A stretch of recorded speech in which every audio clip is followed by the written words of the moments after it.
Hey guys, what's up? My name's Todd, and today we are playing, well, not really playing per se, but we're taking a look at Magic the Gathering Duels of the Planeswalkers 2012. Man, I had to think of what all that was. So, in my last video, I kind of threw up an annotation and the description, it was asking you guys what you wanted to check out next.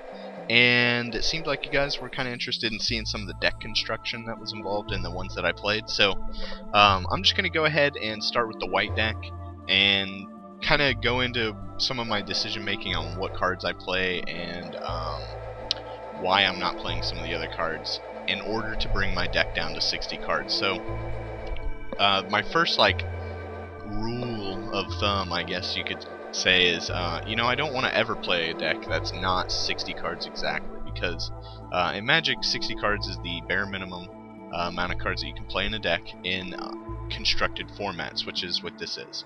And then basically what that means is, constructed is you have a deck that you bring to play against opponents. So, what I did was I just added every card that I unlock, and the first thing you want to do is play through the campaign or whatever, and get all the cards that you can for the deck, and then you can kind of go and wean out the deck. Actually, I kind of do it as I'm playing too. As I get cards, I knock them out, but we're not gonna worry about that. So, Brave the Elements is super duper good, but it is super situational, and for that reason, I actually don't play it in the deck. You have one of them, and it's uncommon that you'll ever draw it, and if you had 2 or 3 of them, I would more than likely play the card. But because of that, I just can't, play that over a creature or something that's going to affect the board. It's really nice to force damage through, and maybe your preference leads you to keep it. I just can't play it. Infiltration Lens is also a good card. Drawing cards is amazing in Magic. Anytime that you are able to draw cards more than your opponent, that just means that you have more resources to your, you have more access to resources than your opponent does. Unfortunately, Infiltration Lens means that you have to not attack with a creature to block with it, or it means that you want your creatures to be blocked, and that is never the case in a deck that pretty much, you want to have a bunch of small creatures overwhelming your opponent. So, since it doesn't pump up a creature, and it doesn't give it any kind of evasion, flying or whatever, I just took it out. Angel's Feather, a lot of new players will probably think this is a pretty good card, because it's cheap to play, and every spell in the deck almost is white, so that means every time you cast a spell you gain a life, and hey, if I have 2 of these out, I'm gaining 2 life every time. Even if I'm playing against an opponent that's playing white cards, I gain life off of their stuff. But in reality, life gain is one of the, it's kind of one of the new catches, honestly, and it's not really good to be honest. Unless your deck really focuses on gaining life, or it has a method of gaining an incredible amount of life from some kind of card combination, then I would suggest doing your best to avoid any kind of life gain card in your deck, unless it's a side effect. Lifelink obviously is super good. Just because it says you gain life doesn't mean you cut it out of the deck. So moving on, we have Glory Seeker. This is a 2/2 dude for 2, has no abilities, and honestly there are better cards to play than this. If we go back here real quick, you see the Elite Vanguards for 1 mana. You get a 2/1. Most every creature that blocks is going to kill a creature anyway, so the 2 defense for the extra mana, the 1 extra defense for the extra mana is not good. So I actually cut every Glory Seeker out of my deck. Because look at these, it's 2/2 for 2 with an ability. The Pure Steel Paladin's 2/2 for 2 with an ability. And honestly, when you're trying to budget your deck down to 60 with having such a large pool of cards, that's, you have to make those cuts. So this is another cut that I actually make.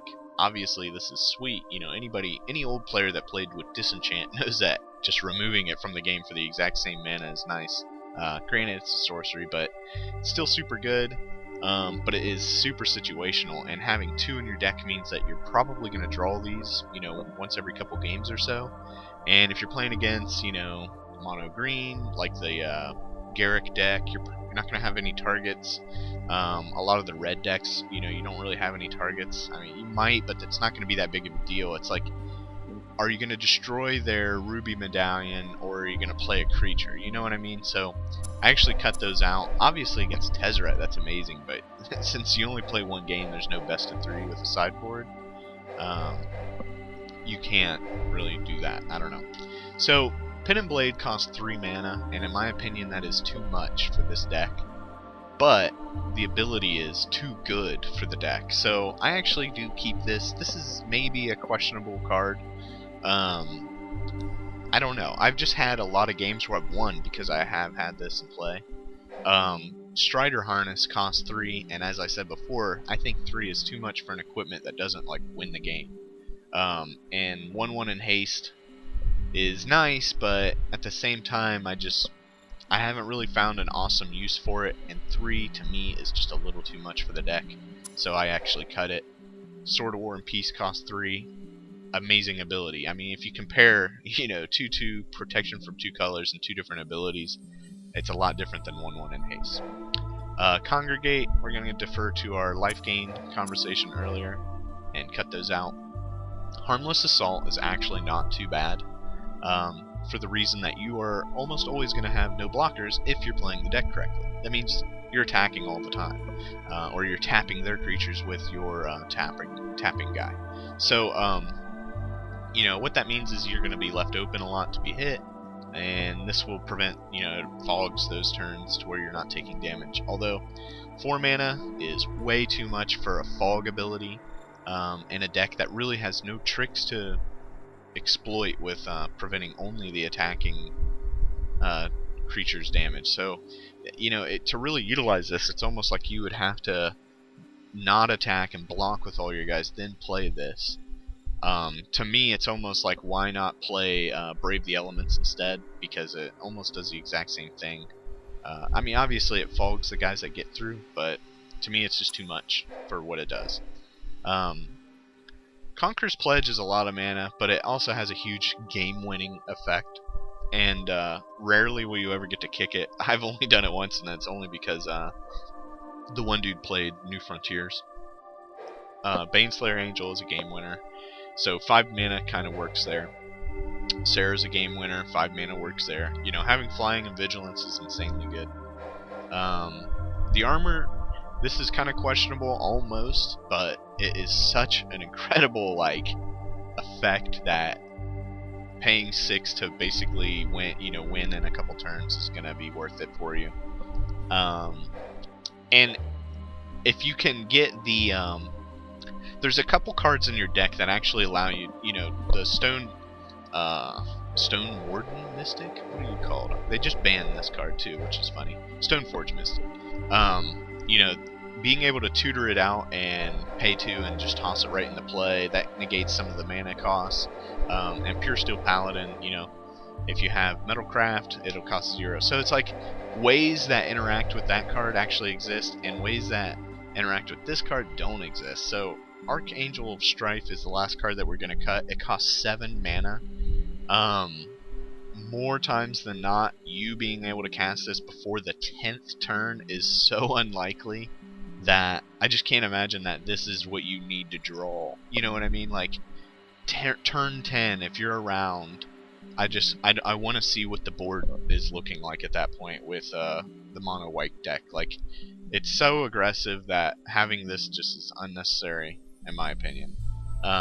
It might be cool in like Archangel, or not Archangel, I'm reading the card, in Arch Enemy, but playing it in a constructed format where you're playing one-on-one is more than likely not going to do you any good.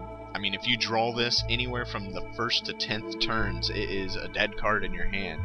So, unless they play like Hunted Wumpus and you're able to play it. So, I actually cut it. That puts us at 60 cards, 24 land, which is decent.